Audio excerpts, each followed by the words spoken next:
Hello दोस्तों, मैं हूं राकेश कुमार। आपके अपने YouTube channel union teaching centre में आपका स्वागत है। हम लोग आज चलेंगे अर्थव्यवस्था यानी कि इकोनॉमिक्स के बारे में। आज हम लोग क्या करेंगे, डिस्कशन करेंगे। और यह जो है से वीडियो आपके लिए बहुत ही अति महत्वपूर्ण है। जो भी आदमी बिहार पुलिस के एग्ज़ाम देने वाले हैं, या बिहार एसआई हो गया, या बिहार एसएससी हो गया, है ना, या कह सकते हैं सिविल कोर्ट भी हो गया, उसके साथ साथ रेलवे का जो भी एनीबॉडी कोई भी एग्ज़ाम हो, जैसे ग्रुप डी हो गया, एनटीपीसी हो गया, टेक्नीशियन हो गया, और कह सकते हैं एएलपी हो गया, है ना, तो सभी के लिए ये रामबाण है। ठीक है ना। तो वीडियो को आप लोग क्या कीजिएगा, लास्ट तक देखिएगा। जो भी आदमी नए होंगे हमारे चैनल पे, वह चैनल को एक बार सब्सक्राइब ज़रूर कर लीजिएगा और बेल आइकन को दबाना मत भूलिएगा। ठीक है ना, ताकि कोई भी नोटिफिकेशन आपको समय समय पर चला जाए। चलिए आते हैं हम लोग सेशन को क्या करते हैं, स्टार्ट करते हैं। गौर कीजिएगा, गौर फरमाइएगा सभी आदमी। सबसे फर्स्ट क्वेश्चन और सबसे पहली बात, आप लोग जैसे वीडियो को लास्ट तक देखिएगा। ठीक है ना, वीडियो को लास्ट तक देखिएगा, तभी जाकर कुछ बेनिफिट होगा, अन्यथा कोई बेनिफिट नहीं होगा। और चलते हैं हम लोग सेशन को क्या करते हैं, स्टार्ट करते हैं। चलिए सबसे फर्स्ट नंबर क्वेश्चन क्या कहता है, ध्यान दीजिएगा। गरीबी के कुछ यानी कि कुचरक की यानी कि धारणा किसने दिया था। कहता है गरीबी के कुचरक की धारणा किसने दिया था। यह दिया था रेंगर। क्या कौन दिया था, रेंगर नक्श ने दिया था। किसने दिया था, रैंगनर नक्श ने दिया था। ऑप्शन नंबर किसके साथ चलेंगे, डी के साथ चलेंगे। ठीक है ना, बोलने में थोड़ा सा प्रॉब्लम हो रही और ये गला जो है ना बजा हुआ है।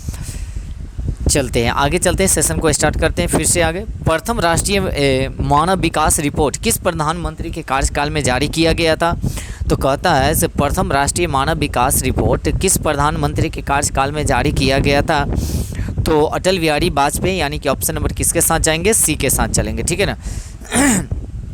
उसके बाद चलेंगे, भारत में योजना आयोग का गठन कब किया गया था। भारत में योजना आयोग का गठन कब किया गया था। तब 15 मार्च 1950। 15 मार्च 1950 ऑप्शन नंबर क्या चलेंगे, ए के साथ चलेंगे, 15 मार्च 1950 को। अगले क्वेश्चन क्या है सुनिएगा, धैर्य रखिएगा, है ना। और क्या कहता है, आप लोग पॉजिटिव सोच रखिए, नेगेटिव सोच की ओर मत जाइएगा। ठीक है ना, तैयारी कस के कीजिए, रगड़ के कीजिए, है ना। किसने कहा था बिहार के विकास के बिना भारत का विकास संभव नहीं है।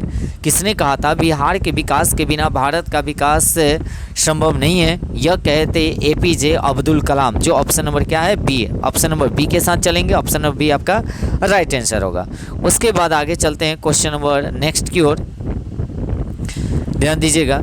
कृषि का विकास करना किस पंचवर्षीय योजना का मुख्य उद्देश्य था। तो यह जो है आपका पहला यानी कि प्रथम जो पंचवर्षीय योजना आया था, उसमें सबसे ज़्यादा जो है से जोर दिया गया था कृषि पर। किस पर दिया गया था, कृषि पर, याद रखेंगे। और दूसरी पंचवर्षीय योजना में जो है से 3 बड़े उद्योग का निर्माण किया गया था, है ना। तो राउरकेला राउरकेला हो गया, भिलाई हो गया और दुर्गापुर, याद रखेंगे। ये जो कल में भी आपको हम बता दिए से किसके किसके सहयोग से बनाया गया था। हम लोग एकदम फटाफट रिवीजन कर रहे हैं, तो रिवीजन करेंगे तेज़ी से। क्वेश्चन नंबर नेक्स्ट, मानव विकास रिपोर्ट का प्रकाशन निम्नलिखित में से किसके द्वारा किया जाता है। यह जो किया जाता है यूएनडीपी के द्वारा किया जाता है। मानव विकास रिपोर्ट का प्रकाशन जो है यूएनडीपी के द्वारा किया जाता है। ऑप्शन नंबर सी के साथ चलेंगे, ऑप्शन नंबर सी आपका राइट आंसर होगा। मनरेगा कार्यक्रम की शुरुआत किस राज्य से हुआ था। यह जो स्टार्टिंग हुआ था आंध्र प्रदेश से हुआ था। ऑप्शन नंबर डी के साथ चलेंगे। मनरेगा कार्यक्रम जो है से शुरुआत जो है किस राज्य से हुआ था, तो आंध्र प्रदेश से हुआ था। अगले क्वेश्चन की ओर चलेंगे, गरीबी रेखा निर्धारण हेतु ग्रामीण क्षेत्रों के लिए प्रति व्यक्ति प्रतिदिन न्यूनतम कितने कैलोरी निर्धारित की गई है। तो यह जो 2400 कैलोरी, याद रखेंगे। जिससे कहने का मतलब है से जो भी ऑप्शन नंबर सी के साथ चलेंगे, जो मेहनती है, जो जैसे मान लिया जैसे ठेला चलाता हो, कोदाल माने भर देने यानी कि खेतों को क्या करता है, तामता हो, तो जो भी माने मजदूर है उसको कम से कम 2400 कैलोरी ऊर्जा की आवश्यकता होती है। इस बात को ध्यान रखेंगे। आगे चलते हैं, निम्नलिखित में से किसको प्रथम प्राथमिक क्षेत्र भी कहा जाता है। तो कृषि क्षेत्र को प्राथमिक क्षेत्र भी कहा जाता है। मत्स्य पालन हो गया, कृषि हो गया, ये सब प्राथमिक सेक्टर के अकॉर्डिंग आता है। ठीक है ना। अगर देखा जाए तो भारत में सबसे ज़्यादा जो बेनिफिट होता है किस सेक्टर से होता है, सेवा सेक्टर से होता है, जो तृतीय सेक्टर है, इस बात को ध्यान रखेंगे, ठीक है ना। आगे, भारत में नीति आयोग की गठन या स्थापना हुआ था, कब हुआ था? तो 2001 माने 1 जनवरी 2015 में हुआ था, याद रखेंगे। ऑप्शन नंबर क्या है? ए के साथ चलेंगे। तो भारत में नीति आयोग की गठन जो किया गया था, कब किया गया था? 2015 में किया गया था, जनवरी में। निम्नलिखित में से कौन सा गैर आर्थिक आधारभूत संरचना का अंग है? यह हो जाएगा शिक्षा। तो गैर आर्थिक आधारभूत संरचना का अंग कौन सा है? तो शिक्षा, यानी कि ऑप्शन नंबर बी के साथ चलेंगे। उसके बाद प्राथमिक क्षेत्र में कौन सी आर्थिक क्रिया शामिल है? तो कृषि भी आपका है, खनन भी है, पशुपालन भी है, ये सब प्राथमिक सेक्टर के अकॉर्डिंग आता है, इसलिए ऑप्शन नंबर डी आपका राइट आंसर होगा इनमें से सभी। समाजवादी अर्थव्यवस्था का गुण क्या है? समाजवादी अर्थव्यवस्था का गुण क्या है? तो यह हो जाएगा सामाजिक कल्याण, जो ऑप्शन नंबर क्या है आपका? सी। तो समाजवादी अर्थव्यवस्था का गुण क्या होता है? तो सामाजिक कल्याण, यानी कि समाज की कल्याण, ऑप्शन नंबर सी के साथ चलेंगे। उसके बाद अगले क्वेश्चन की ओर चलेंगे, ध्यान दीजिएगा। क्या कहता है? भारत के सकल घरेलू उत्पादन में किस क्षेत्र का सर्वाधिक योगदान रहा है? तो सेवा क्षेत्र का, यानी कि ऑप्शन नंबर सी के साथ चलेंगे, सेवा क्षेत्र। उसके बाद अगले क्वेश्चन की ओर आएंगे, ध्यान दीजिएगा, है ना। अगले क्वेश्चन की ओर आएंगे। क्या कहता है? विकसित देशों की आय में वृद्धि के लिए किस पद का प्रयोग किया जाता है? तो विकसित देशों की आय में वृद्धि के लिए किस पद का प्रयोग किया जाता है? तो यह जो किया जाता है आर्थिक विकास का प्रयोग किया जाता है, जो ऑप्शन नंबर क्या है आपका? बी। ऑप्शन नंबर बी आपका राइट आंसर होगा, आर्थिक वृद्धि। कहता है बोनस भुगतान अधिनियम किस पंचवर्षीय योजना के दौरान बना था? है ना। तो यह जो बना था तृतीय पंचवर्षीय योजना के तहत बना था, और तृतीय पंचवर्षीय योजना के तहत ही बोकारो स्टील प्लांट की क्या किया गया था? स्थापना किया गया था। एक ही माने यह उद्योग वाला जो कारखाना था स्थापित किया गया था, और किसके सहयोग से बनाया गया था? यह रूस के सहयोग से बनाया गया था।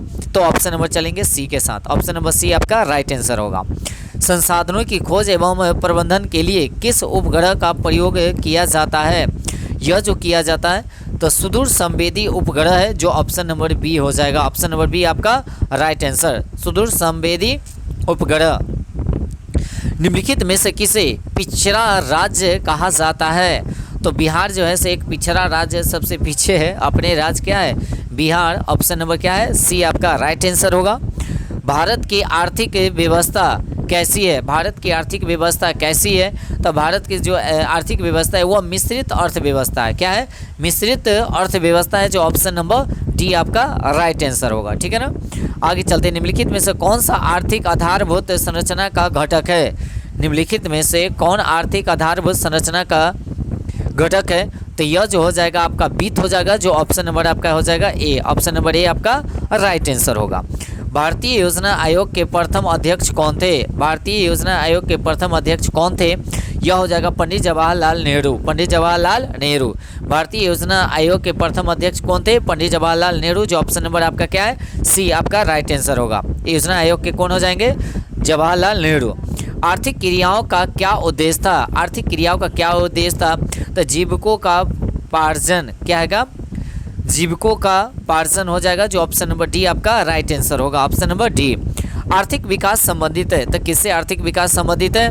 तो यह हो जाएगा गुणात्मक और परिणात्मक, यानी कि दोनों से संबंधित है, जो इसके साथ चलेंगे हम लोग बी के साथ, यानी कि गुणात्मक और परिणात्मक, ये दोनों से संबंधित है क्या? आर्थिक विकास।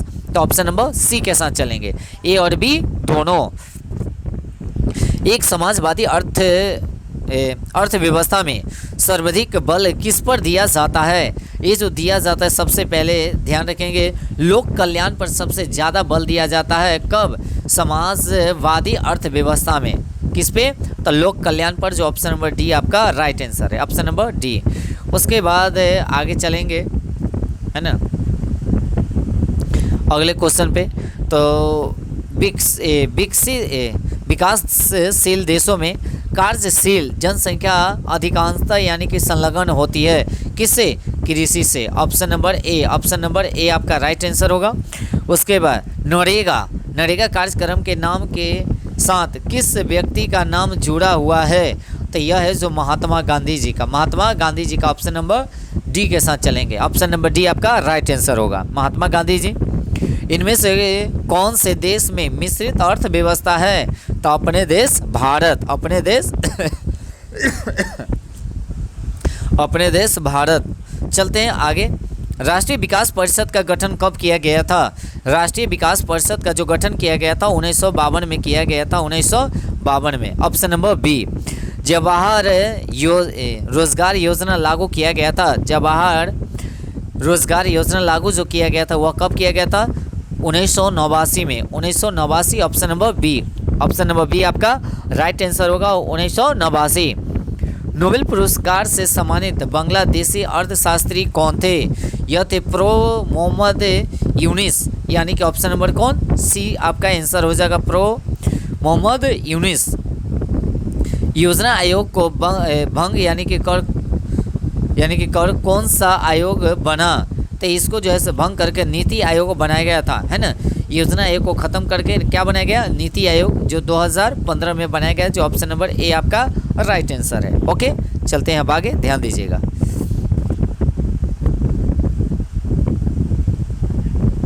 है ना, चलते हैं आगे, ध्यान दीजिएगा, गौर कीजिएगा।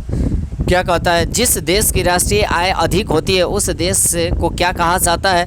तब विकसित कहा जाता है। ऑप्शन नंबर क्या होगा? ऑप्शन नंबर बी आपका राइट आंसर होगा। जिस देश की राष्ट्रीय आय अधिक होती है उस देश को क्या कहा जाता है? विकसित कहा जाता है। इनमें से कौन योजना आयोग के पदेन अध्यक्ष होते हैं? तो प्रधानमंत्री। योजना आयोग के अध्यक्ष कौन होते हैं? प्रधानमंत्री। ऑप्शन नंबर ए आपका राइट आंसर होगा। किस क्षेत्र को तृतीय क्षेत्र कहा जाता है? तो सेवा क्षेत्र को तृतीय क्षेत्र कहा जाता है, याद रखेंगे। ऑप्शन नंबर ए के साथ चलेंगे। किस क्षेत्र को द्वितीय क्षेत्र कहा जाता है? तो द्वितीय क्षेत्र उद्योग को कहा जाता है, जो ऑप्शन नंबर क्या है? सी। ऑप्शन नंबर सी, उद्योग को कहा जाता है। कृषि को प्रथम सेक्टर कहा जाता है, सेवा को क्या कहा जाता है? तृतीय सेक्टर कहा जाता है, और उद्योग को दूसरा सेक्टर कहा जाता है, यानी कि द्वितीय सेक्टर कहा जाता है। ठीक है ना। अब आगे आते हैं, ठीक है, ध्यान दीजिएगा। चैप्टर नंबर 2 पे आते हैं, गौर कीजिएगा। क्या कहता है?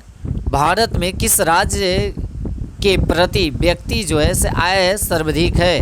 तो यह हो जाएगा गोवा का। कहेगा से भारत के किस राज्य के प्रति व्यक्ति आय सर्वाधिक है, माने प्रति व्यक्ति आय सबसे ज़्यादा किस राज्य में है? तो गोवा में। ऑप्शन नंबर डी आपका राइट आंसर होगा, गोवा। वर्ष भर यानी कि वर्ष भर में किसी देश में अर्जित आय की कुल मात्रा को क्या कहा जाता है? अर्जित जो आय रहता है उसको क्या कहा जाता है? तो राष्ट्रीय आय कहा जाता है। ऑप्शन नंबर सी आपका राइट आंसर होगा, ठीक है ना। 1921 में सरकार द्वारा गठित राजस्व आयोग के अध्यक्ष कौन थे? तो वह थे कौन? इब्राहिम रहीमतुल्लाह, जो ऑप्शन नंबर आपका ए है। ऑप्शन नंबर ए आपका राइट आंसर होगा। निम्नलिखित में से किस विधि के अंतर्गत उत्पादित अंतिम वस्तुओं के मूल्य को जोड़कर राष्ट्रीय आय की गणना की जाती है? यह जो होगा मूल्य योग विधि हो जाएगा, जो ऑप्शन नंबर किसके साथ चलेंगे? सी के साथ चलेंगे, है ना, मूल्य योग विधि। भारत के राष्ट्रीय आय का सर्वप्रथम अनुमान किसने लगाया था? भारत के राष्ट्रीय आय का सर्वप्रथम अनुमान किसने लगाया था? दादा भाई नौरोजी। ऑप्शन नंबर क्या हो जाएगा? डी के साथ चलेंगे। ऑप्शन नंबर डी आपका राइट आंसर होगा। उसके बाद अगले क्वेश्चन चलते हैं। भारत के सकल घरेलू उत्पादन में किस क्षेत्र का योगदान सर्वाधिक रहा है? यह आपका हो जाएगा सी, यानी कि ऑप्शन नंबर सी, यानी कि सेवा क्षेत्र। सेवा क्षेत्र घरल यानी कि सकल घरेलू उत्पादन में सर्वाधिक योगदान किसका रहा? सेवा क्षेत्र का। माने शिक्षा उक्षा जितना भी होता है ना, डॉक्टर पेशे से जितना भी आता है वह सेवा क्षेत्र के अकॉर्डिंग ही आ जाता है। निम्नलिखित में से कौन हमारे रहन सहन के स्तर को प्रभावित करता है? तो प्रति व्यक्ति आय, जो ऑप्शन नंबर क्या होगा? ऑप्शन नंबर सी आपका राइट आंसर होगा। ओके, क्वेश्चन नंबर नेक्स्ट की ओर चलते हैं, ध्यान दीजिएगा। अगले क्वेश्चन की ओर चलते हैं। अगला क्वेश्चन क्या है? भारत में वित्तीय वर्ष कहा जाता है, वित्तीय वर्ष किसको कहा जाता है? 1 अप्रैल से 31 मार्च को, यानी कि ऑप्शन नंबर क्या होगा? सी। 1 अप्रैल से 31 मार्च तक के माने डेट को क्या कहा जाता है? वित्तीय वर्ष। क्या कहा जाएगा? वित्तीय वर्ष। 1 अप्रैल से 31 मार्च। बिहार के किस जिले का प्रति व्यक्ति आय सर्वाधिक है? यह पटना का हो जाएगा। ऑप्शन नंबर ए आपका राइट आंसर होगा। बिहार के किस जिले का प्रति व्यक्ति आय सर्वाधिक है? तो पटना का। दादा भाई नौरोजी ने सर्वप्रथम राष्ट्रीय आय का अनुमान कब लगाए थे? यह जो लगाए थे 1868 में लगाए थे, 1868 में, जो ऑप्शन नंबर ए है 1868 में। दादा भाई नौरोजी ने सर्वप्रथम राष्ट्रीय आय का अनुमान कब लगाए थे? 1868 में। प्रत्यक्ष कर के अंतर्गत निम्नलिखित में से किसे शामिल किया गया है? प्रत्यक्ष कर के अंतर्गत निम्नलिखित में से किसे शामिल किया गया है? तो आय कर को शामिल किया गया है, जो ऑप्शन नंबर आपका ए है। ऑप्शन नंबर ए आपका राइट आंसर होगा। चलिए आगे चलते हैं, है ना। अब चलते हैं चैप्टर नंबर 3। चैप्टर नंबर आपका 3, गौर कीजिएगा। यूरोपीय आर्थिक संघ की मुद्रा क्या है? यूरोपीय आर्थिक संघ की मुद्रा क्या है? तो यह आपका हो जाएगा यूरे, जो ऑप्शन नंबर क्या हो जाएगा? डी, यूरे। निम्नलिखित में से कौन सा खाता विशेष रूप से व्यापारियों के लिए होती है? तो व्यापारियों के लिए जो होती है इसे चालू जमा खाता होता है, जो हमेशा माने निकालना और क्या करना, जमा करना होता है, चालू खाता होता है, याद रखेंगे। ऑप्शन नंबर बी के साथ चलेंगे। प्रधानमंत्री नरेंद्र मोदी ने विमुद्रीकरण की घोषणा कब किए थे? तो विमुद्रीकरण की घोषणा जो किए थे वह 8 नवंबर 2016 को किए थे। ऑप्शन नंबर क्या होगा आपका? ए, 8 नवंबर 2016, यानी कि 2016 में विमुद्रीकरण की घोषणा किए थे। जो जितना भी पैसा था वो चेंज कर दिया गया था उस समय, ठीक है ना। किनके द्वारा? तो मोदी जी द्वारा। कब? 8 नवंबर 2016 को। रूस की मुद्रा क्या है? तो रुबेला। रूस की मुद्रा क्या है? रुबेला। Option number C. तो रूस तो रुबेला, रूस तो रुबेला। उसके बाद आते हैं स्वीडन की मुद्रा क्या है? यह हो जाएगा कोरोना। क्या हो जाएगा? कोरोना। ऑप्शन नंबर डी के साथ चलेंगे। साख का आधार क्या है? साख का आधार क्या है? तो साख का आधार जो है विश्वास है। क्या है? विश्वास, जो ऑप्शन नंबर क्या है? ए के साथ चलेंगे। ऑप्शन नंबर ए आपका राइट आंसर होगा, ठीक है ना। निम्नलिखित में से कौन खाद मुद्रा का उदाहरण है? सॉरी साख मुद्रा का उदाहरण है। तो यह बैंक ड्राफ्ट है। क्या हो जाएगा? बैंक ड्राफ्ट, जो ऑप्शन नंबर क्या है? बी के साथ चलेंगे, है ना। चलिए आगे चलते हैं, गौर कीजिएगा, गौर फरमाइएगा सभी आदमी, वीडियो को लास्ट तक देखिएगा तभी जाकर बेनिफिट होगा। और बिहार पुलिस और बिहार एसआई और बिहार एसएससी के लिए बहुत ही सुपर है, रामबाण काम करेगा, इस बात को ध्यान रखिएगा। दिल थाम के बैठिए, आप जो है से माने पढ़ाई पे ध्यान दीजिए, ठीक है ना। पॉजिटिव सोच रखिएगा, नेगेटिव नहीं। तो बहुत सारा जो होता है ऐसा पढ़ने वाला कम रहता है और उल्टा पुल्टा जो है सो कमेंट करता है और उल्टा पुल्टा बोलेगा, ठीक है ना। तो उस पर ध्यान नहीं देनी है। हम लोग आगे चलेंगे, पढ़ाई चलेंगे और गौर करेंगे, ठीक है ना। निम्नलिखित में से कौन सा प्लास्टिक मुद्रा है? तो यह हो जाएगा डेबिट कार्ड, यानी कि जिसको हम लोग कहते हैं एटीएम कार्ड, है ना, डेबिट कार्ड, यानी कि option number C. Option number C आपका राइट आंसर होगा। किसने कहा? मुद्रा वह है जो मुद्रा का कार्य करती है। किसने कहा था? तो यानी कि होटल ने कहा था। किसने कहा था? होटल ने कहा था, होटल बिल्डर्स, यानी कि ऑप्शन नंबर डी आपका राइट आंसर होगा। भारतीय मुद्रा बाजार में किस प्रकार के ऋणों का लेन देन होता है? यह जो होता है अल्पकालीन लेन देन होता है। अल्पकालीन, जो ऑप्शन नंबर क्या है आपका? ए। ऑप्शन नंबर ए के साथ चलेंगे। अल्पकालीन लेन देन होता है। मनुष्य के आर्थिक जीवन में सबसे महत्वपूर्ण क्या है? तो मनुष्य के आर्थिक जीवन में सबसे महत्वपूर्ण क्या है? तो मुद्रा है। क्या है? मुद्रा। पैसा है तो सब है, नहीं तो कुछ नहीं है। बाबू ने भैया जे करे से रुपया ना। चलते हैं आगे। मुद्रा के कार्य क्या है? तो मुद्रा के कार्य सभी आदमी जानते हैं, मापन भी होता है, संचयन भी होता है और भुगतान करना भी होता है, जो ऑप्शन नंबर डी के साथ चलेंगे। ऑप्शन नंबर डी, इनमें से सभी। विनिमय का सर्वोत्तम माध्यम क्या है? तो यह मुद्रा है। क्या है? मुद्रा। ऑप्शन नंबर सी आपका राइट आंसर होगा, ठीक है ना। आगे चलते हैं, गौर कीजिएगा, है ना। चलते हैं, ध्यान दीजिएगा। साख का अर्थ क्या होता है? यह जो होता है विश्वास करना होता है या ऋण लौटाने की क्षमता होनी चाहिए, यानी कि ऑप्शन नंबर सी के साथ चलेंगे। यह दोनों हो जाएगा। साख का अर्थ होता है इनमें से कौन विधि ग्राहक को मुद्रा है, यानी कि ग्राहक यानी कि मुद्रा है, यह कौन सा हो जाएगा? तो 10 रुपये का नोट, है ना। ये हो जाएगा आपका ग्राहक यानी कि मुद्रा कितना हो जाएगा? 10 रुपये का नोट, जो ऑप्शन नंबर सी आपका राइट आंसर होगा।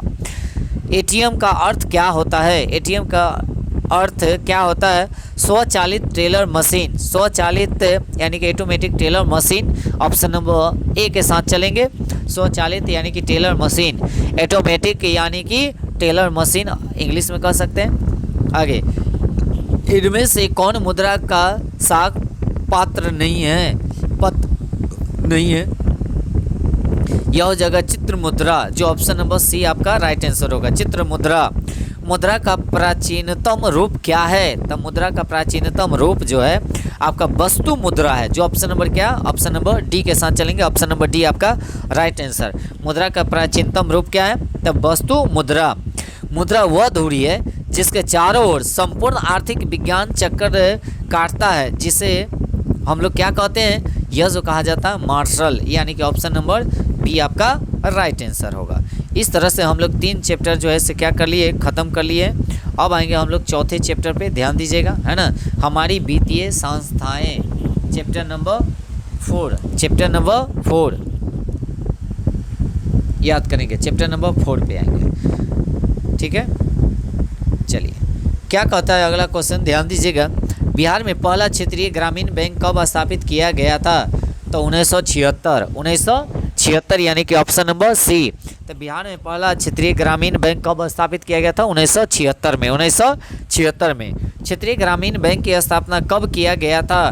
तो 1975 में। 1975 में। ग्रामीण में आ गया 1976 में, माने 1 साल के बाद। चलिए, ऑप्शन नंबर इसका ए हो जाएगा। सहकारिता प्रांतीय सरकारों का हस्ताक्षरण यानी कि योग विषय कब बनी थी? यह जो बना था आपका 1919 में बना था। ऑप्शन नंबर क्या हो जाएगा? बी के साथ चलेंगे। ऑप्शन नंबर बी आपका राइट आंसर होगा। भारत में मौद्रिक नीति का निर्धारण कौन करता है? तब मौद्रिक नीति का निर्धारण जो है आरबीआई करता है, भारतीय रिजर्व बैंक करता है। याद रखेंगे, आरबीआई की स्थापना 1935 में और इसका राष्ट्रीयकरण जो किया गया था 49 में किया गया था। इस बात को भी ध्यान रखेंगे। ऑप्शन नंबर सी के साथ चलेंगे।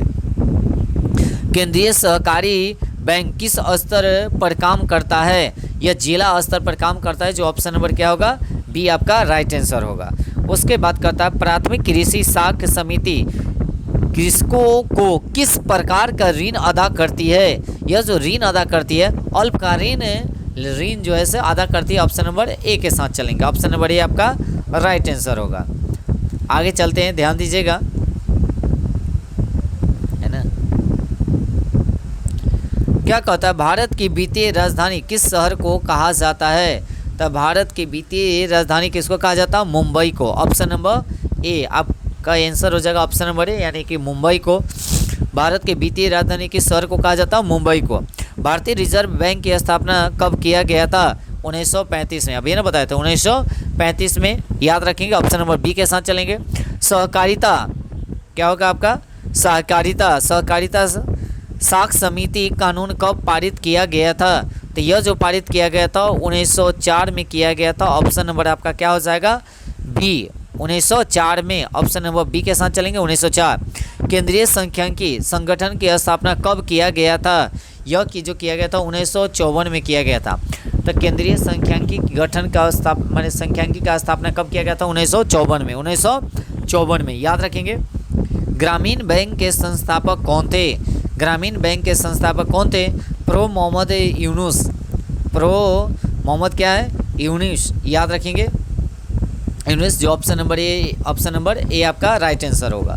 भारत में 1 रुपये का नोट कौन जारी करता है? तो 1 रुपये का नोट जो जारी करता है वह वित्त विभाग करता है। कौन करेगा? वित्त विभाग, यानी कि ऑप्शन नंबर ए के साथ चलेंगे। वित्त विभाग 1 रुपये का नोट जारी करता है।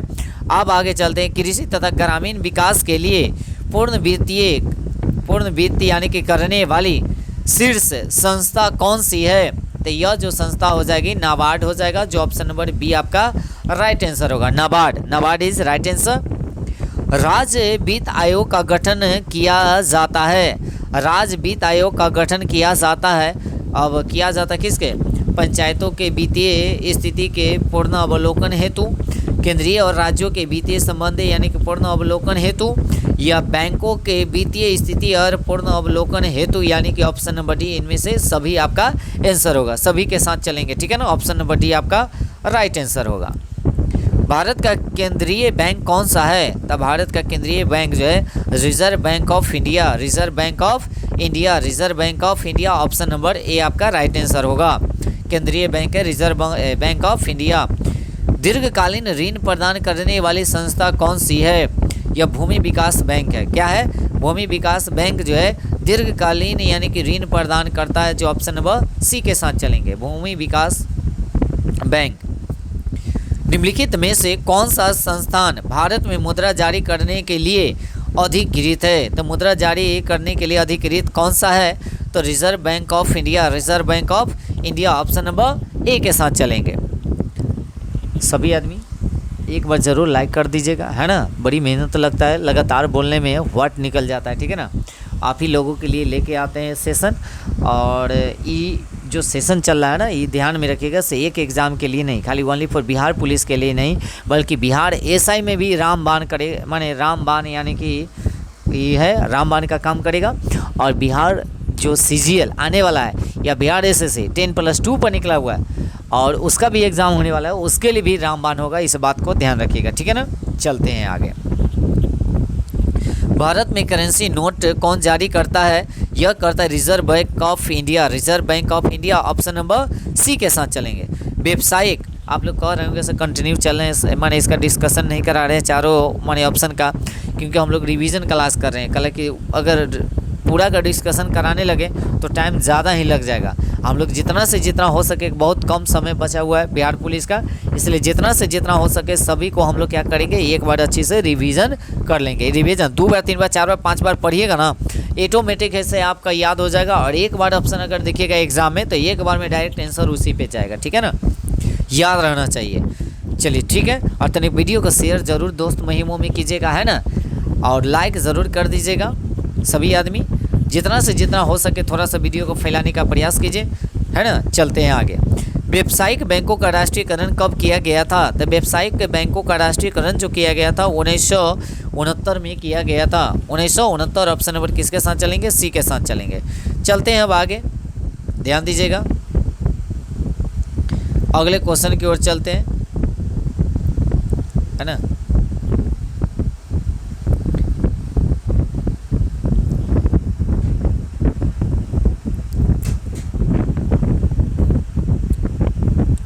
चलिए आते हैं, ध्यान दीजिएगा। गैर संस्थागत यानी कि वित्त प्रदान करने वाला सबसे लोकप्रिय साधन कौन सा है? तो यह आपका हो जाएगा महाजन, ऑप्शन नंबर किसके साथ चलेंगे? बी के साथ चलेंगे। निम्नलिखित में से संस्थागत के वित्त का साधन कौन सा होता है? तो यह व्यावसायिक बैंक होता है, जो ऑप्शन नंबर क्या चलेंगे? सी के साथ, व्यावसायिक बैंक। भारत में कितने राष्ट्रीयकृत बैंक है? तो भारत में जैसे 14 राष्ट्रीयकृत बैंक है, ऑप्शन नंबर किसके साथ चलेंगे? ए के साथ। और वर्तमान में कुल 12 राष्ट्रीयकृत बैंक है, इसको भी ध्यान में रखेंगे, कुल कितने? 12। उसके बाद आगे चलते हैं। भारत में सहकारिता आंदोलन का प्रारंभ जो है कब किया गया था? तो 1904 में किया गया था। 1904 में सहकारिता आंदोलन 1904 में। राज्य में कार्यरत यानी कि केंद्रीय सहकारी बैंकों की संख्या कितनी है? तो यह जो सहकारी बैंकों की संख्या आपका टोटल कितना है? 25, ऑप्शन नंबर डी के साथ चलेंगे, ठीक है ना। आते हैं आगे अगले क्वेश्चन की ओर। कहता सहकारिता प्रांतीय सरकारों का हस्ताक्षरित यानी कि विषय कब बनी थी? यह जो बना था 1919 में बना था। ऑप्शन नंबर किसके साथ चलेंगे? बी के साथ चलेंगे, 1919 आपका राइट आंसर होगा। देश में अभी कार्यरत क्षेत्रीय ग्रामीण बैंकों की संख्या टोटल कितनी है? तो 196, ऑप्शन नंबर डी आपका राइट आंसर होगा, 196। अब आते हैं हम लोग चैप्टर नंबर 5। चैप्टर नंबर क्या हो जाएगा आपका? 5। गौर कीजिएगा, गौर फरमाइएगा सभी आदमी, है ना। रोजगार एवं सेवाएं, रोजगार एवं सेवाएं चैप्टर का नाम है, चैप्टर नंबर 5। कहता है आर्थिक विकास का तीसरा क्षेत्र क्या है? आर्थिक विकास का तीसरा क्षेत्र क्या है? तो सेवा क्षेत्र है, जो ऑप्शन नंबर डी आपका राइट आंसर होगा। मानवीय पूंजी निर्माण का मुख्य घटक क्या है? यह जो हो जाएगा स्वास्थ्य सेवाएं हो जाएगा, आवास भी आपका हो जाएगा, शिक्षा एवं परीक्षण भी हो जाएगा। तो इनमें से हम सभी के साथ चलेंगे ऑप्शन नंबर डी, यानी कि मानवीय पूंजी जो निर्माण का मुख्य घटक है, स्वास्थ्य है, शिक्षा है, परीक्षण है, आवास है, सभी हो जाएगा इनमें से सभी। निम्नलिखित में से कौन बीमारू राज्य है? तो बीमारू राज्य जो है बिहार भी है, याद रखेंगे, बिहार है, उड़ीसा है, मध्य प्रदेश है, यानी कि ऑप्शन नंबर डी के साथ चलेंगे। ऑप्शन नंबर डी आपका राइट आंसर होगा, सभी होगा। कौन सी सेवा गैर सरकारी है? तो गैर सरकारी जो हो जाएगा, सैन्य सेवा तो नहीं है, वित्त सेवा भी नहीं है, रेल सेवा भी नहीं है, यानी कि मॉल सेवा जो है से यह गैर सरकारी है, यानी कि ऑप्शन नंबर सी के साथ चलेंगे, ठीक है ना। भारत अंतर्राष्ट्रीय स्तर पर किस क्षेत्र में महाशक्ति के रूप में उभर रहा है? यह जो उभर रहा है सॉफ्टवेयर के रूप में उभर रहा है, जो ऑप्शन नंबर सी आपके सॉफ्टवेयर के साथ चलेंगे, ऑप्शन नंबर सी। उसके बाद आगे चलते हैं। नरेगा के अंतर्गत ग्रामीण मजदूरों को साल में कम से कम कितने दिनों के लिए रोजगार देने की व्यवस्था किया गया है? तो 100 दिनों, ऑप्शन नंबर ए के साथ चलेंगे, 100 दिनों। क्वेश्चन नंबर चलते हैं 7। कहता कौन बीमारू राज्य नहीं है? तो कौन बीमारू राज्य नहीं है? तो बिहार तो हिते है, उड़ीसा हिते है, आपका मध्य प्रदेश भी है, बट कर्नाटक नहीं है, तो ऑप्शन नंबर क्या चलेंगे? सी के साथ चलेंगे। किस क्षेत्र को द्वितीय क्षेत्र कहा जाता है? तो उद्योग को जो है द्वितीय क्षेत्र कहा जाता है। सेवा क्षेत्र आपका तृतीय हो जाएगा, कृषि आपका प्रथम हो जाएगा, याद रखेंगे।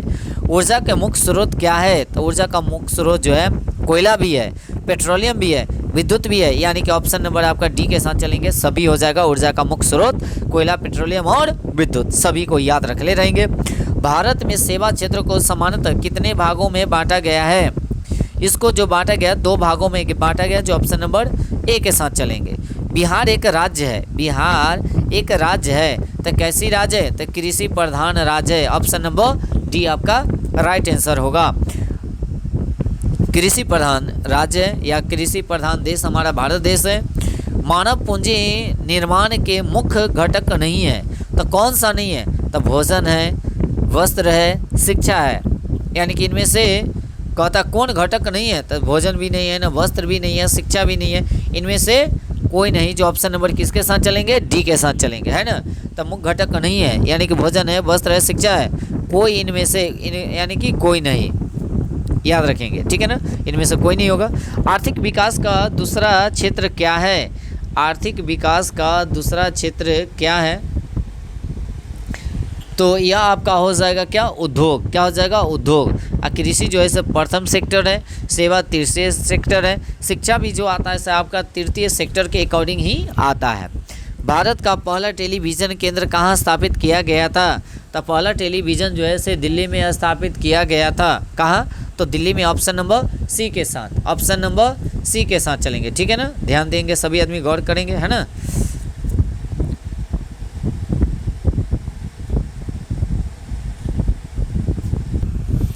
चलिए ध्यान दीजिएगा, गौर कीजिएगा, गौर फरमाइएगा। कहता है भारत का पहला टेलीविज़न केंद्र कहाँ स्थापित किया गया था? तो यह दिल्ली में किया गया था, ऑप्शन नंबर सी के साथ चलेंगे, ठीक है ना। अगले चैप्टर नंबर हम लोग आते हैं 6। चैप्टर नंबर आप कहा जाएगा क्या?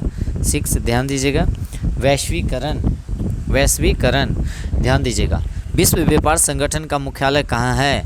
यह जिनेवा है, कहाँ है? जिनेवा, ऑप्शन नंबर क्या होगा? ए के साथ चलेंगे। निम्नलिखित में से कौन भारतीय बहुराष्ट्रीय कंपनी है? यह हो जाएगा इन्फोसिस, क्या हो जाएगा? इन्फोसिस जो है से बहुराष्ट्रीय कंपनी, ऑप्शन नंबर सी के साथ चलेंगे। वैश्वीकरण का नकारात्मक यानी कि प्रभाव निम्नलिखित में से किस क्षेत्र में देखा गया है? यह जो देखा गया रोजगार क्षेत्र में देखा गया, जो ऑप्शन नंबर बी आपका राइट आंसर होगा। प्रत्यक्ष विदेशी निवेश का सर्वाधिक लाभ किस क्षेत्र को मिला है? यह जो मिला है बी निर्माण क्षेत्र को मिला है, बी निर्माण, जो ऑप्शन नंबर आपका डी आपका राइट आंसर होगा, ठीक है ना। अब चलते हैं अगले क्वेश्चन की ओर, है ना। ध्यान दीजिए, सभी आदमी गौर कीजिएगा, दिल थाम के बैठिएगा और जितना हो सके उतना रिवीजन करिए सभी आदमी, ओके। आइए चलते हैं, स्टार्ट करते हैं। सरकार द्वारा लगाए गए अनावश्यक यानी कि नियंत्रणों का यानी कि प्रतिबाधों को हटाना क्या कहलाता है? यानी कि नियंत्रणों तथा प्रतिबंधों को हटाना क्या कहलाएगा? यह उदारीकरण कहलाता है, जो ऑप्शन नंबर बी आपका राइट आंसर है, उदारीकरण। विश्व व्यापार संगठन WTO की स्थापना किस वर्ष किया गया था? तो WTO की स्थापना जो है 1995 में किया गया था। विश्व व्यापार संगठन का स्थापना 1995 में किया गया था। भारत का प्रथम निर्यातक संवर्धन क्षेत्र कहाँ स्थापित किया गया है? यह जो किया गया है नोएडा में किया गया है। ऑप्शन नंबर डी के साथ चलेंगे। निम्नलिखित में से कौन बहुराष्ट्रीय कंपनी है? तो बहुराष्ट्रीय कंपनी जो है से यानी कि फोर्ड मोटर्स, ये भी हो जाएगा आपका, कोका कोला, ये भी हो जाएगा आपका, सैमसंग, यह भी हो जाएगा, यानी कि ऑप्शन नंबर डी आपका राइट आंसर होगा। बहुराष्ट्रीय कंपनी है सभी, ठीक है ना। आगे, अर्थव्यवस्था के किस क्षेत्र में हरित क्रांति संबंधित है? यह जो है हरित क्रांति जो है कृषि क्षेत्र से संबंधित है, जो प्राथमिक सेक्टर के अकॉर्डिंग आता है। Option number A. वैश्वीकरण का क्या अर्थ होता है? तो वैश्वीकरण का अर्थ होता है विश्व अर्थव्यवस्था से समाव्यय, यानी कि ऑप्शन नंबर बी के साथ चलेंगे। वैश्वीकरण का क्या अर्थ होता है? तो विश्व अर्थव्यवस्था से समाव्यय। उसके बाद निम्नलिखित में से क्या नई आर्थिक नीति का अंग नहीं है? तो आर्थिक नीति का अंग कौन सा नहीं है? तो राष्ट्रीयकरण जो है राष्ट्रीयकरण यह नई आर्थिक नीति का अंग नहीं है, जो ऑप्शन नंबर सी आपका राइट आंसर होगा। वैश्वीकरण के मुख्य अंग कितने होते हैं? तो वैश्वीकरण के मुख्य अंग जो होते हैं वह 4 होते हैं। ऑप्शन नंबर किसके साथ चलेंगे? डी के साथ चलेंगे, ठीक है ना। नई आर्थिक नीति में किसे सम्मिलित किया गया है? तो नई आर्थिक नीति में किसे सम्मिलित किया गया है? तो उदारीकरण को भी सम्मिलित किया गया है, निजीकरण को भी किया गया है और वैश्वीकरण को भी किया गया है। तो ऑप्शन नंबर डी के साथ चलेंगे, यानी कि सभी को शामिल किया गया है। इनमें से कौन बहुराष्ट्रीय कंपनी नहीं है? तो बहुराष्ट्रीय कंपनी कौन नहीं है? तो टाटा जो है बहुराष्ट्रीय कंपनी नहीं है, यानी कि मोटर्स, यानी कि फोर्ड, यानी कि मोटर्स भी है, सैमसंग भी है, कोको कोला भी है, बट टाटा नहीं है, परले या टाटा नहीं है, जो ऑप्शन नंबर सी के साथ चलेंगे। बहुराष्ट्रीय कंपनी नहीं है। मानव पूंजी का प्रमुख घटक क्या है? तो मानव पूंजी का प्रमुख घटक ज्ञान नहीं है जी, कौशल नहीं है, अनुभव नहीं है, माने इनमें से कोई नहीं होगा। ऑप्शन नंबर किसके साथ चलेंगे? डी के साथ चलेंगे। नई आर्थिक नीति में किसे सम्मिलित नहीं किया गया है? तो नई आर्थिक नीति में किसे सम्मिलित नहीं किया गया है? तो यह नियंत्रण एवं अर्थव्यवस्था को नियंत्रित नहीं किया गया, माने सम्मिलित नहीं किया गया, जो ऑप्शन नंबर ए के साथ चलेंगे। ऑप्शन नंबर ए आपका राइट आंसर होगा। अंतर्राष्ट्रीय व्यापार संबंधी नियमों को निर्धारित करने वाली संस्था कौन सी है? तो यह जो संस्था है माने विश्व बैंक है? नहीं है जी। IMF है? नहीं है। UNO है? नहीं है, यानी कि ऑप्शन नंबर डी इनमें से कोई नहीं होगा, ठीक है ना, इनमें से कोई नहीं। आगे चलते हैं, क्वेश्चन क्या कहता है, ध्यान दीजिएगा। दूरसंचार सुविधा नहीं है। दूरसंचार सुविधा किसका नहीं है? टेलीफोन का है, फैक्स का भी है, मोबाइल फ़ोन का भी है, बाकी संवाद का नहीं है, जो ऑप्शन नंबर बी आपका राइट आंसर है, ठीक है ना। परले यानी कि समूह के थम्स अप यानी कि ब्रांड को किस बहुराष्ट्रीय कंपनी ने खरीद लिया है? यह जो कोको कोला जो है कंपनी, इसको क्या कर लिया है? खरीद लिया। ऑप्शन नंबर डी के साथ चलेंगे। वैश्वीकरण का अर्थ क्या है? वैश्वीकरण का अर्थ क्या है? तो सभी आदमी जानते हैं इस वैश्वीकरण का अर्थ हो जाता है व्यापार, पूंजी, तकनीक, हस्ताक्षरण यानी कि सूचना प्रभाव द्वारा देश की अर्थव्यवस्था का विश्व अर्थव्यवस्था के साथ संबंध स्थापित करना, जो ऑप्शन नंबर क्या है? बी के साथ चलेंगे, ठीक है ना। अब आते हैं आगे, चैप्टर नंबर 7 के साथ चलेंगे। चैप्टर नंबर आपका 7, गौर कीजिएगा। ऑप्शन नंबर चैप्टर नंबर 7 है। क्वेश्चन नंबर 1 चलते चैप्टर नंबर 7 का। वर्तमान में उपभोक्ता संरक्षण हेतु कितने राज्य आयोग का काम कर रही है? जो यह जो काम कर रही है वह 35 कर रही है, जो ऑप्शन नंबर क्या हो जाएगा? बी के साथ चलेंगे। 35 इज राइट आंसर। वर्तमान में उपभोक्ता संरक्षण हेतु कितने राज्य आयोग काम कर रही है? तो 35। राष्ट्रीय उपभोक्ता दिवस कब मनाया जाता है? तो राष्ट्रीय उपभोक्ता दिवस यह 24 दिसंबर को मनाया जाता है। ऑप्शन नंबर क्या हो जाएगा? है ना, राष्ट्रीय उपभोक्ता दिवस, है ना, राष्ट्रीय उपभोक्ता दिवस 24 सितंबर। औद्योगिक यानी कि उत्पादों की गुणवत्ता सुनिश्चित करने के लिए किस मानक चिन्ह का प्रयोग किया जाता है? तो ISI मार्क का प्रयोग किया जाता है, जो ऑप्शन नंबर सी आपका राइट आंसर है। भारत में उपभोक्ता संरक्षण अधिनियम कानून कब लाया गया था? यह जो लाया गया था 1986 में लाया गया था। ऑप्शन नंबर किसके साथ चलेंगे? बी के साथ चलेंगे, 1986। कृषि उत्पादों की गुणवत्ता सुनिश्चित करने का मान्यता प्राप्त चिन्ह क्या है?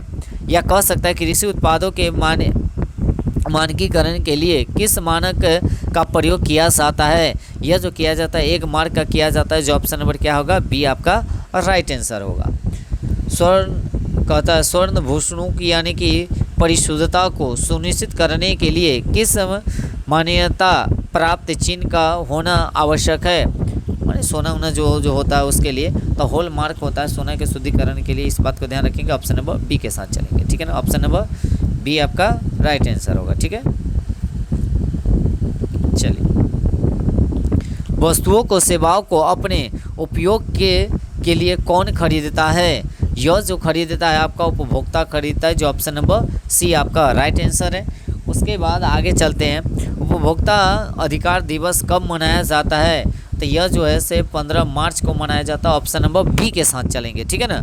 खाद्य पदार्थों की शुद्धता की जांच के लिए किस मान्यता प्राप्त चिन्ह का होना आवश्यक है। तो 1 मार्क का होना आवश्यक है, 1 मार्क, जो ऑप्शन नंबर क्या है आपका सी आपका राइट आंसर है। उपभोक्ता द्वारा शिकायत करने के लिए आवेदन शुल्क कितना लगता है। यह इनमें कोई शुल्क नहीं लगता, इस बात को ध्यान रखेंगे। ऑप्शन नंबर क्या, डी, माने ना 50 रुपया, ना 10 रुपया, ना 70 रुपया, इनमें से कोई नहीं। भारत में मानव अधिकार सुरक्षा अधिनियम कब पारित किया गया था। तो 1993 में पारित किया गया था, याद रखेंगे। भारत में मानव अधिकार सुरक्षा अधिनियम कब पारित किया गया था, 1993 में। मानव अधिकार कितना बार क्वेश्चन पूछा गया। भारत में सूचना के अधिकार का अधिनियम पारित होता है, वह जो पारित होता है वह अक्टूबर में यानी कि 2005 में, याद रखेंगे। ऑप्शन नंबर सी के साथ चलेंगे, ऑप्शन नंबर सी आपका राइट आंसर। यदि कहता है किसी वस्तु को सेवा का मूल्य 20 लाख रुपए से अधिक तथा 1 करोड़ रुपए से कम है तो उपभोक्ता कहाँ शिकायत कर सकता है। तो राज्य आयोग में वह शिकायत कर सकता है। ऑप्शन नंबर किसके साथ, बी के साथ चलेंगे, राज्य आयोग के साथ। सूचना का अधिकार किस प्रकार का अधिकार है। यह वैध यानी कि वैधानिक यानी कि अधिकार है, जो ऑप्शन नंबर ए के साथ चलेंगे। आपका लास्ट क्वेश्चन इस सेशन का, और इस तरह से इकोनॉमिक्स हमारा 10th का जो है सो पूरा कंप्लीट हो गया। तो इसी तरह जैसे 10th का ख़त्म किया उसी प्रकार 9th का भी आपका ख़त्म करेंगे। और एक और लास्ट क्वेश्चन बच गया, राष्ट्रीय उपभोक्ता हेल्पलाइन नंबर क्या है। तो यह जो आपका 118-11 कितना 4000 है, जो ऑप्शन नंबर क्या हो जाएगा आपका सी आपका राइट आंसर होगा, ऑप्शन नंबर सी, ठीक है ना। तो इस तरह से हमारा सेशन क्या होता है, ख़त्म होता है। यानी कि पूरा आपका जो है इकोनॉमिक्स 10th का ख़त्म कर दिए। और इसको आप लोग एक बार नहीं बल्कि 2 बार 3 बार 4 बार आप क्या कीजिएगा, रिवीजन करिएगा, तभी जाकर याद रहेगा। और एग्ज़ाम से पहले इतना बार रिवीजन सब करके जाइए जो एक भी क्वेश्चन छूटना नहीं चाहिए। अगर अच्छे से अगर एग्ज़ाम होगा तो जिनका भी 60-65 तकला अगर माने आ जाता है नंबर 60-65 तो उनका कन्फर्म है सर रिजल्ट आएगा ही आएगा। इस बात को भी ध्यान रखिए, इसलिए कस के आप लोग तैयार कीजिए। और टाइम बचा नहीं, इसलिए जितना से जितना हो सके एफर्ट मारिए। और इससे पहले भी और वीडियो हम डाल चुके हैं, उसको भी आप लोग थोड़ा सा रिवीजन करते रहिएगा ताकि विशेष दिक्कत नहीं होगा। टॉपिक वाइज सभी विषय को हम क्या कर चुके हैं, डाल चुके हैं, ठीक है ना। तो आज के लिए इतना ही रहने देते हैं, है ना। जय हिंद, जय भारत।